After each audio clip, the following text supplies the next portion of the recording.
আসসালামু আলাইকুম। আশা করছি সবাই অনেক বেশি ভালো আছেন। মনটা ভীষণ খারাপ। কালকে সকালে খাবার দিছি, গরুটা ভালো ছিল। দুপুর পর্যন্ত ভালো, গোসল করাইলাম, সব ঠিকঠাক। যখন দুপুরে আমি খাবার দিছি তখনও ভালো। কিন্তু সন্ধ্যার আগে দেখি যে আমার ছাড়ির মধ্যে খাবার মানে খাই নাই আরকি। তখন হাত দিয়া দেখি যে আ শুয়ে রইছে। অনেক বেশি জ্বর, শরীরে তাপ। তখন আমি আবার গোসল করাইয়া দিছিলাম। যদিও এটা সন্ধ্যার আগ মুহূর্তে। তো এটা গোসল করাইয়া দেয়া ভালোই হইছিল একটা কাজ। কারণ জ্বর হইলে গোসল করাইয়া দিলে মানে গরুর জন্য ভালো হয়। তাপমাত্রাটা কমে যায় আরকি। কিন্তু আজকে সকালে গতকালকে থেকে যে খাওয়া ছাড়ছিল, আজকে সকালেও কিছু খাই না। তারপরে আমি এই দেখা গেছে যে আপনার ডাক্তারে ফোন দিছি। আসতে প্রায় ১২টা বেজে গেছে।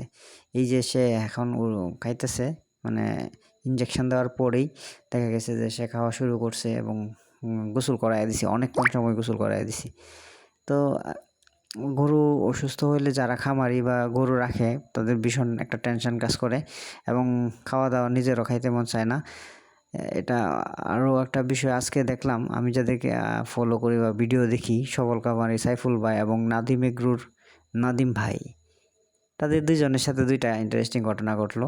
নাদিম এগ্রুর ফেসবুক পেজ প্রায় ১,২০,০০০ ফলোয়ারের। তার ফেসবুক হ্যাক করে ফেলছে। কারণ সে সুন্দর মানে উপকারী ভিডিও বানায়, মানুষের যাতে হেল্প হয় এরকম উপকারী ভিডিও বানায়। কিন্তু তার পিছনে মানুষ লাগছে, হয়তোবা যারা ওই ধরনের মেডিসিন বিক্রি করে, ওদের মেডিসিনের চেয়ে তারটা ভালো। এই কারণে এটা এরাই করছে। হ্যাকাররা তার পেজ হ্যাক করার কথা না। আর সাইফুল ভাইয়ের যে এটা হইছে, সফল কামারির পেজ এবং ইউটিউব চ্যানেল আছে, তার একটা গরু মারা গেছে। সে ভীষণ মানে দেখা গেছে যে ক্ষতিগ্রস্ত হয়ে গেছে। কারণ একটা গরু অনেক কিছু। একটা গরু লাখ টাকার উপরে দাম থাকে। তার খামারের একটা গরু মারা গেছে অসুস্থতার কারণে না, এটা বিষ দিয়া মারা হয়েছে, মানে গ্যাসের ট্যাবলেট উপর দিয়া ফেলাইছে ছাড়িতে, একটা গরু খাইছে, তারপরে মারা গেছে গরুটা। সকালে দেখেছে মানে চিকিৎসা করে আর এটা ভালো করতে পারে নাই আরকি। তো মানুষ আসলে ভালো, একজন মানুষ আরেকজন মানুষের ভালো দেখতে পারে না।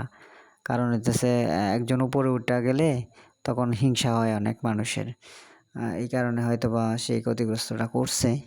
আর এই যে গরুটা হয়েছিল আপনার আমি ভাবছি এফএমডি হয়ে গেছে। আমি তো বিশাল টেনশনে রাত্রে 11টা পর্যন্ত এটার সেবা যত্ন করলাম, ওষুধ খাওয়াইলাম। কিন্তু সকালে যেটা বুঝলাম, এটা ফিমেরাল যে ফিভারটা আছে, 3 দিনের জ্বর। মানে এই জ্বরটা হইলে 3 দিনের মতো থাকে আরকি। তো এটা হইছে আলহামদুলিল্লাহ। আর খুরা রোগ হইলে আমি ভীষণভাবে আরকি, মানে এটার টেক কেয়ার করা লাগতো। যাই হোক, আল্লাহ যা করে ভালোর জন্যই করে। এই রাত্রে 10টার দিকে যায়া দেখলাম গরুটা শুয়ে আছে আর ছাগলগুলো একবারে বিভোর ঘুমে আছে। তো সবাইকে ধন্যবাদ শেষ পর্যন্ত ভিডিওটি দেখার জন্য। সবাই ইউটিউব চ্যানেলটি সাবস্ক্রাইব করে দিবেন। ধন্যবাদ। আল্লাহ।